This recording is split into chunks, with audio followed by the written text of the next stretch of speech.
Join the movement. Go all electric with Pure Electric.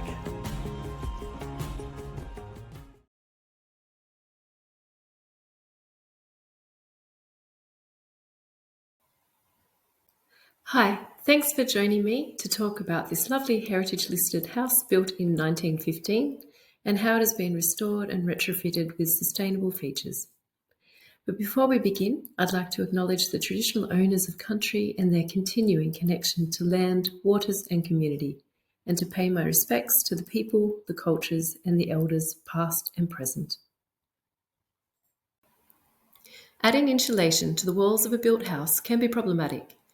But a relatively easy and affordable solution is to pump into the walls the small polystyrene squares pictured. Round holes were initially cut into the walls to fit a vacuum-type hose long enough to reach a truck outside where bags of squares are pumped into it. However, if you don't want to end up with large piles of leached squares like in this below photo, you do need to ensure all gaps between floorboards and walls are filled. Another handy hint is to install all wall electrics like power points and TV aerials before pumping the squares, or you'll also get leakage. For any new walls that were exposed or added during the restoration, standard insulation bats were used. Highly rated insulation bats were used under the roof, and natural wool insulation used under the floor. Excitedly, as shown on the right, we've found that the temperature is consistently cooler by sometimes more than 10 degrees through summer and maintains warmth through winter. It often requires 3 to 4 days of a consistent external temperature before it really heats or cools the house. The original design of the house already has some great passive heating and cooling features. For instance, a 2.5 metre wide veranda wraps around almost all of the house, keeping the weather away from the walls. Rolled down bamboo blinds were added to the west side to provide some extra shading from late afternoon sun. The house contains many sash windows and doors onto the veranda, as well as windows above all doors which can be opened with a lever to allow passive airflow. These mechanisms needed to be restored, and custom fly screens added to windows and doors to allow cross-breeze ventilation. To prevent drafts in winter, sealing tape was installed around all doors and windows, and door snakes used under doors. A gas heater was replaced with an efficient wood fireplace using the original chimney. The house is all electric with a 6 kilowatt photovoltaic system installed with a Fronius inverter and is connected to a mini-grid where a village battery is used overnight. Apps are used for energy monitoring.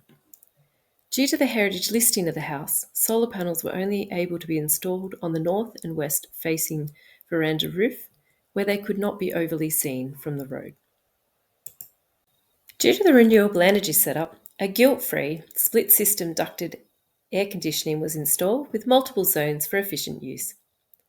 A smaller individual air conditioner was added to the main bedroom for use on very cold or very hot nights, but it is rarely needed.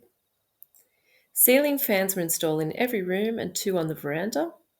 And just note in the right-hand photo, you can see the solar tube installed beside the fan to bring in extra light. Bringing light into the house was a key issue.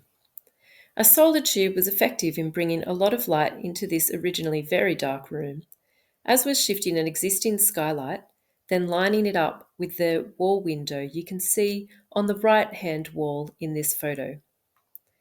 Heritage green glass windows were above all doors throughout the house, as you can see above the door in the photo.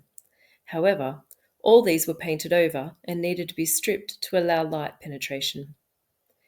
Again, due to the heritage listing, only one new sash window could be added, and double glazing was not allowed on any windows.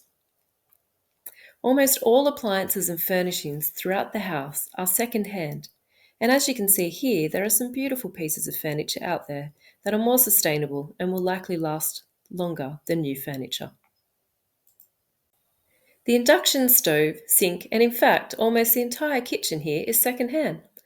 Only the bench tops were new bamboo. The kitchen you are looking at here was originally a bedroom. The wall was removed along with an adjoining large pantry to create an open-plan kitchen, dining, lounge area. The original kitchen cabinets were reconfigured and moved into the new kitchen.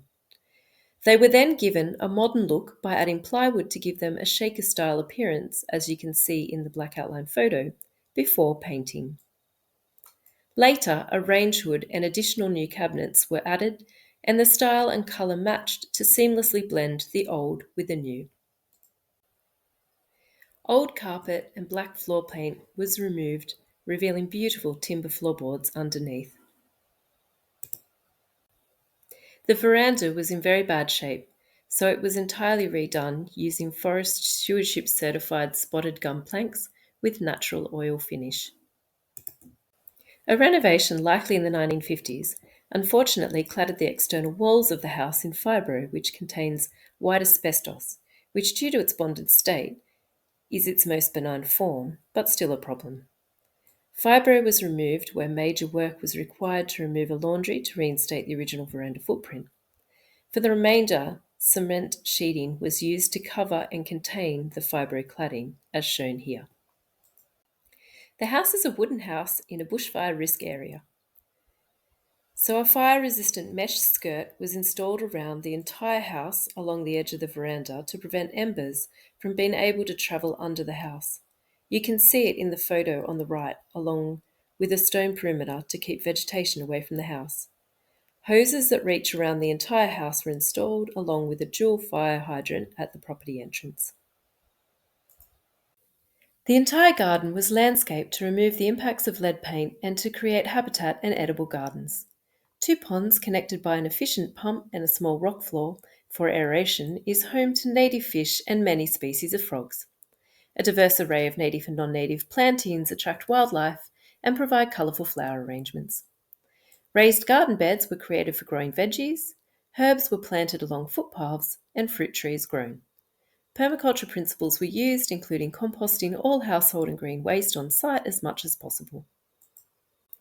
Here you can see the sad state of the house before, including the section of the original veranda that was closed in, containing a very mouldy laundry, to after restoration, where the original veranda footprint was restored and old lead paint replaced with new paint. And that concludes the presentation. Thanks for listening.